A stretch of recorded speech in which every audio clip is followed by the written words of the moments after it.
ഇന്നിപ്പോൾ ഒരു ട്രാവൽ വ്ലോഗാണ്. ഞങ്ങൾ പോയത് കോർഫക്കാനിലോട്ടാണ്. ഇവിടുന്ന് ഒരു 100 കിലോമീറ്റേഴ്സ് വരും. ഇന്ന് ആക്ച്വലി സൺഡേ ആണ്, എനിക്ക് ഡ്യൂട്ടി ഉള്ള ദിവസമാണ്. ഞാൻ ഹാഫ് ഡേ ലീവ് എടുത്തിട്ടാണ് ഇവരോടൊപ്പം പോകുന്നത്. നമ്മൾ ഈ റീലൊക്കെ കണ്ട് ഇൻസ്പയർഡ് ആയിട്ടാണല്ലോ ഓരോ സ്ഥലത്ത് പോകുന്നത്. അതുപോലെ ഇൻസ്പയർഡ് ആയതാണ് ഇത്ത. ആ റീൽ എന്നെ കാണിച്ചപ്പോൾ എനിക്ക് തോന്നി, ഓക്കെ ഞാൻ പോയിട്ടില്ലാത്ത സ്ഥലമാണ്, പിന്നെ എപ്പോഴാണ് പോകുന്നത് പറയത്തില്ല. ഗൂഗിൾ മാപ്പ് ചതിച്ചതാണോ എന്ന് വെച്ചാൽ എനിക്കറിയില്ല കേട്ടോ. പോകുന്ന വഴി എനിക്ക് നല്ല പരിചയമുള്ള പോലെ തോന്നി.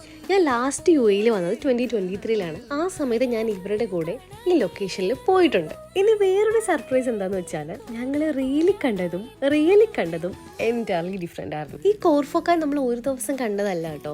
ഇനി ബീച്ച് വരുന്ന ഒരു ഏരിയ ഉണ്ട്, പിന്നെ ഷീസ് പാർക്ക്, ഷീസ് ഏരിയ, അങ്ങനെ ഒരു ലൊക്കാലിറ്റി വരുന്നുണ്ട്. അങ്ങനെ ഒരുപാട് സ്ഥലത്തായിട്ട് കിടക്കുന്ന ഒരു സംഭവമാണ് ഈ കോർഫക്കാൻ. അതായിരിക്കും മേ ബി നമ്മൾ റിയലി കണ്ടത് ഇവിടെ കാണാത്തത്. നമ്മൾ പോയ ദിവസം നല്ല ക്ലൈമറ്റ് ആയിരുന്നു, തണുത്ത കാറ്റും ചെറിയൊരു മഴയൊക്കെ ഉണ്ടായിരുന്നു. സോ ലീവ് എടുത്തത് എന്തായാലും വേസ്റ്റ് ആയിട്ടില്ല.